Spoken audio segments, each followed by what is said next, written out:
very welcome back. Now, there's only one show in town tonight as Joe Schmidt's Grand Slam winning Ireland face the daunting task of taking on the all-conquering world champion New Zealand All Blacks at the Aviva Stadium tonight. That's nice, is it?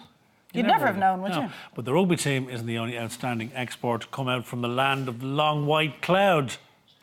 As wine expert David Wheelahan is here to explain. Good morning. Good morning to you Good guys. morning, David. Absolutely. New Zealand produces some of the world's greatest wines, and of course they became particularly famous for their Marlborough Sauvignon Blanc back in the 80s. It started back in the early 70s, but by the time of the 80s, when Cloudy Bay came on the market in 1984, it suddenly absolutely captured the imagination of wine drinkers and wine journalists.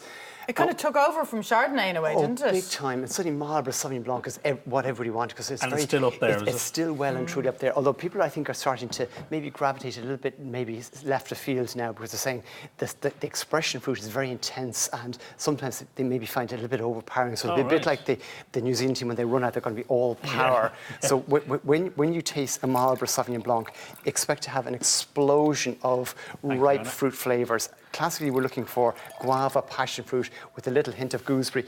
This one has come from Teipa, who's one of the great producers over there. The land's been in the family for over 800 years, so it's a Maori family producing really great Sauvignon Blanc. So I feel like we should be doing the haka before we go in. Even the label looks like kind of hackish, doesn't it? Like it kind of sort of. There's no messing around. There's no messing with this wine. It's very light in colour, David. It's very light. It's very pale, and that's a Sauvignon Blanc grape, exactly right. And what they talk, I mean, Marlborough is the most beautiful place to visit. A very intense light, and they talk about the intensity of the light and the long hang time of the grapes, giving this incredible flavour intensity. So it just explodes in the palate. So even if you felt, I'm not great at tasting wine, and you taste a Marlborough Sauvignon Blanc, you'll remember it. And citrus. There's a citrusy aftertaste as well. Yeah, and that's the length. So the wine's got great length. So it's a very reliable style of wine. So if you're out with a bunch of friends and you want a really fruity style of wine, I can't emphasise Marlborough Sauvignon Blanc as a genre is always delivers. And what sort of price point is that? This one is €20, and this is considered one of the top producers. So it's actually really quite well priced at that. You know, it's really nice. So now jumping along over to Ansfield Winery. So now it's interesting. Sauvignon Blanc is classically all about fresh, exuberant fruit, and rarely do you get oak. But when you introduce oak into the equation, you can get something that's quite intriguing. And of course, over in Bordeaux, where Sauvignon Blanc is blended with Semillon and then oaked classically, you end up with some of the world's greatest white wines. Ansfield is the oldest winery in Marlborough, so it's actually run by the Cowley family. In fact, I think their dad is a movie star, and the two sons, Luke and Ben, are the viticulturists and the winemaker. They're real, absolute out-and-out dudes. So this is an intense barrique fermented Sauvignon Blanc that should be quite intriguing, but it's a whole lot more expensive now. This is in the echelons of one of the best white wines in the world. You see, you get honeyed and you get oak, and you don't have that explosion of fruit now. No, there's more creaminess, isn't there? Creamy is 100% right, and that's coming from the oak influence texture. So that's got... It's a very fancy bottle as well. It's a very fancy bottle, yeah. And Ansfield is a very small winery. No, A for Anna, A for Ansfield, A for... Personalised. Absolutely. No, but this is, I mean, it's an extraordinarily good winery. This is a small 2-hectare vineyard. So a hectare is 2.43 acres. So it's a 5-acre plot that's making this particular wine. So how much, David? Give us the bad news. This one means it's going to be more expensive. Yeah, this one is €37. But you see, €37. Absolutely. But you know what? When you're actually buying Marlborough Sauvignon Blanc, you'll get them for anything from €15 and a little bit upwards. So somewhere between 15 and €20, you're going to get a really good unoaked one. Okay, and if you fancy a splurge, that's your one. Exactly. It's another very famous one. That would be beautiful with some lamb, New Zealand lamb. Well, it wouldn't be the obvious choice now. I think it would. But it would be interesting. Not really. I love his answer. Not really. No, you eat it. No, it wouldn't. No. You're better off in a snack box for that. No. Just as I say, we're actually, I mean, people may have forgotten about Bochet Nouveau, but Bochet Nouveau is once again, it's a style of wine that was quite popular a number of years ago. And what it is it's a bit of fun.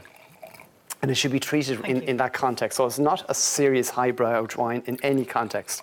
But what it reflects is it's the first release of wine from the 2018 vintage. So bear in mind that these grapes were picked in September of this year. They were crushed, fermented, and then packaged off and released onto the market. And they have a rule, which is that they will only release the wine on the third Thursday of every of November. So this What's that about, David? So it's just a special kind. It's kind of a bit of a marketing thing, and all around Paris and all around basically all around the world, Japan, everywhere else, they just love to have this simple fruity style of wine. So it's almost like a sandwich wine. I dare I use that word, but it's just simple fruit. Sandwich wine. A sandwich wine. I've never heard that one before. They Me are. neither. So it's the Gamay grape. It's coming from Beaujolais in France. Beaujolais is an area. Does that mean it would be like a cheeky glass at lunchtime type of idea? A very fresh, fruity style of wine, and it's lightish in alcohol. It's 12.5%, and it's one that you would not lay down for your friends and relatives. It's one that you'd drink within three to 6 months, classically, of the vintage. So it's not a robust wine. It's a fun, just fun, jovial style of red wine.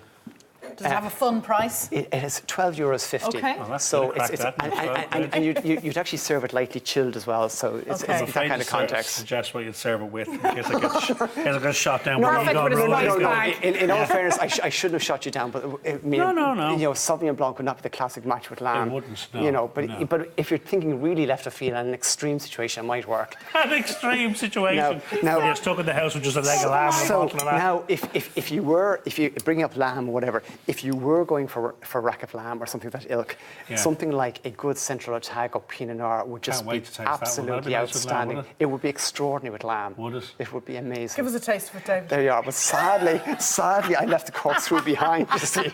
So that's payback time for me We now. are so mean, aren't So we? we are. But Ripon is an amazing biodynamic producer in Central Otago, Looks which is... lovely. Yes, and it Only we tastes could taste amazing. It tastes amazing. But we'll And that's bring the it man to back. go with lamb. So this will be extraordinarily good. It's like 93 Parker points. It's very small production, single site vineyard, most southern vineyards price in the point, world, €45.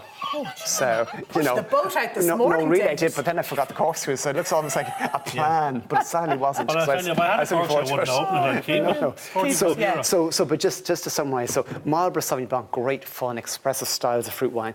Tepa, delicious. Ansfield, very, very serious, higher end.